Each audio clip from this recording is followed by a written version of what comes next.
when you take the dog out and they meet another dog that they know, they say hello and they play and have fun.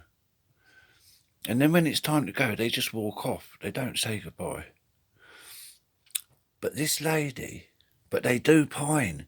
This lady, she moved to England and she had a big dog. And before she left, she said goodbye and made a big fuss of the dog.